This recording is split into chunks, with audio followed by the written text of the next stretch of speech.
Hey dude, what are you doing here? Dude? Uh-oh!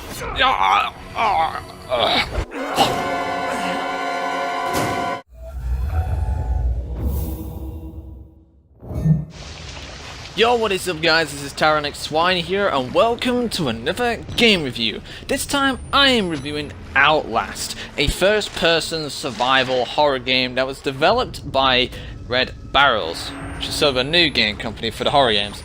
Now, you play as a freelance investigative journalist called Miles Upshur, and he has gone to a place called Mount Massive Asylum so that he can investigate a sort of thing.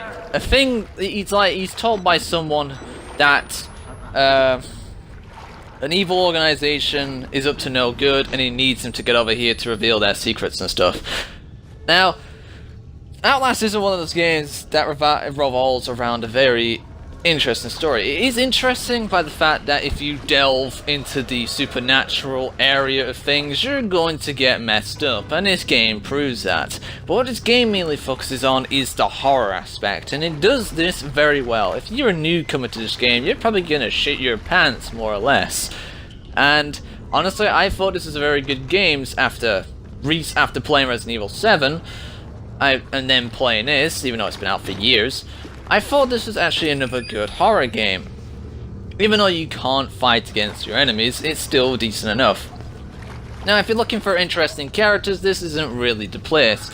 Even though there is points in time where Miles sees certain things, he puts it down on a note, and it's very interesting to see the stuff he writes down gets more and more sort of messed up over time. He's starting to lose his grip on sanity and become more insane over time, which is what this place pretty much does to you, since this place is pretty messed up. Yeah, there isn't many characters that, well, are interesting.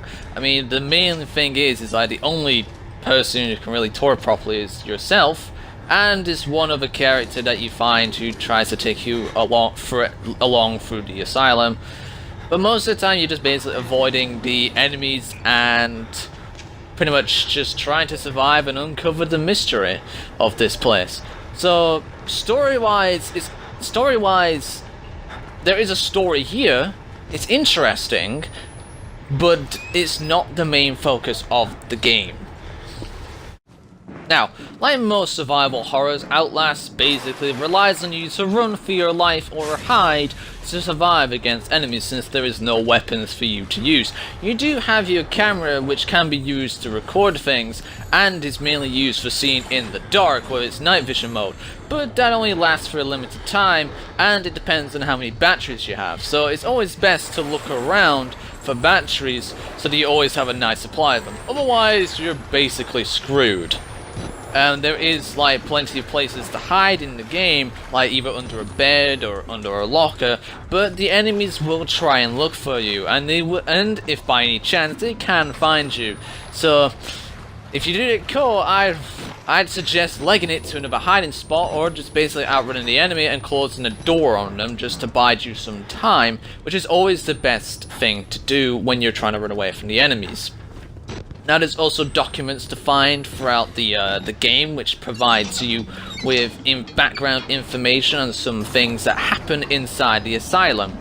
There is a lot of basically the objectives throughout the game is that you mainly go from A to B. It's you try to achieve, activate a few things, then you get sent to a different area, activate a few things, then you move on to the next area. It's more or less just trying to press a button or flick a switch or something. It's most of the objectives in this game. The game is pretty decent with its level and atmosphere. It's very good with its atmosphere. Most of the time it's very dark. There is a large section of the game that revolves around it being dark and creepy, and the game really does this very well. You have no idea what may come around the corner, especially when you're going up against enemies that you'll see multiple times throughout the game. But yeah, there is a lot of things that happen throughout this game. there you can like jump over objects and stuff like that. You can run. You got your usual sort of mechanics like crouching and stuff like that. You can crawl through cracks in the wall where some enemies can't reach you. But this isn't a fighting game or a game where you can fight back. So there's not very many mechanics for me to talk about other than the fact that you can use a camera to see in the dark, which is pretty much the main necessity that you have. There is a section of the game where you do actually lose your camera and basically have to navigate your way through the asylum to get to it, which I thought was a very interesting part, because it makes you feel vulnerable and you have no idea where you're going and you don't know what may be out there. So that I thought was a very good section of the game to make you feel afraid. So yeah, the way mechanics go with this game, like I said, you have to basically run and gun. You have to run as much as you can, or try and sneak past the enemies so you don't alert them. And then, if you do alert them, if you run far enough, or if you lock a door to buy yourself some time, then hopefully there'll be a hiding spot for you that you can take and use to hide from the enemies. But sometimes the enemies, when they get you, they can either kill you quickly or slowly, depending on what type of enemy you find or up against, and depending on the difficulty that you're on. So yeah, when it comes to enemies in this game, there is quite a few that you need to avoid, or specific ones that will turn up from time to time. There is your usual cellmate kind of guys here that is either using some sort of a weapon like a stick or some sort to whack you with it. And then there's those few special enemies that you encounter from time to time. Like, one is a big giant troll guy who will basically snap your head off of your body. There is an insane scientist who basically just cuts everyone into pieces and stuff like that, uses his giant scissors. Basically, he chops your own fingers off, which is kind of nasty. There is also two dudes who basically chase you around with machetes and are naked, and that's creepy as hell. And then you have like a kind of a ghost monster thingy, which is called the War Rider, which is pretty much the end game enemy. But yeah, if you thought the other enemies were bad before, the War Rider is pretty much very difficult enemy to avoid, since he can like go under doors and stuff and through walls. So basically, if you thought running away from the other enemies was difficult, this guy is even worse. Now, I really did like the AIs. The way they were controlled, depending on the difficulty, the AI will increase in its search for you. Basically, the harder the difficulty you go on to, the more difficult it's going to be to avoid your enemies, since they do get smarter and they will search much more for you. And that, of course, will make it harder to achieve your objective, since most of the objectives is basically avoiding an enemy while you're trying to like flip a switch or press a button. I did like the level design. It's like you go from different areas of the game. Like you start out in the entrance, then you head to different areas like the sewers, the male ward, the female ward, the administration block, and you find yourself in like an underground laboratory, which is very interesting. It's gory as hell too. There is a lot of blood and guts everywhere, and I must say this game is pretty damn graphic for a game like this, and it does it very well. The graphics of this game are done pretty well, and I think that's very interesting. But pretty much every room you're going to go into will pretty much have either blood, guts, or something there. And yeah, and especially when you get to the DLC, it gets pretty damn hard to look at some things that are there. But other than that, I think this game is done particularly well for a survival horror. It's depending on the difficulty and how much knowledge you have of the game. It's pretty short at times. It took me about 4.5 hours to do this game, but I was doing it on the lowest difficulty. But to be honest, that's a pretty short game, but that's a pretty short length of time. But since this game doesn't revolve around fighting and just mainly running and hiding and pressing buttons or trying to find an object, it makes a lot of sense, since there's not much like things to pretty much do in that course of time.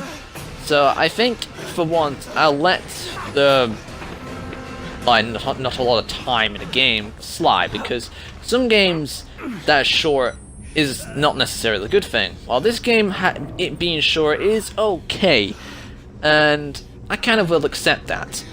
So, overall, I think Outlast is a very good first-person survival horror game. Its story is okay, it's pretty interesting, even though there's no specific characters to be interested in. The enemies are decent and are difficult to avoid. The level design was really good. Seeing all the gore and stuff everywhere, and seeing the building sort of fall apart over time. There was a lot of things that had happened. There was a lot of things in this game that I really did like. There wasn't really mainly any bad aspects of it, other than the fact that it could have been like more informative about what was going on. That's probably the only downside of the game, and maybe if it lasted a little bit longer. Other than that, I think Outlast is a particularly good first-person survival horror. So overall, I'm going to give Outlast an 8.5. So, that is my review of Outlast. After playing Resident Evil 7, and then playing this, I thought this was a decent enough horror game. Probably done just as well as Resident Evil 7. And I really actually did like this game, and I am looking forward to the sequel that is releasing later on this month. Hopefully to see whether it does better, or perhaps worse. Who knows? And I'm looking forward to seeing if they can find new ways of making me shit myself. So yeah, that is my review of Outlast. Hope you have enjoyed it. Leave a like, subscribe, comment down below what you think is right or wrong with the game. And I shall see you guys in the next random video.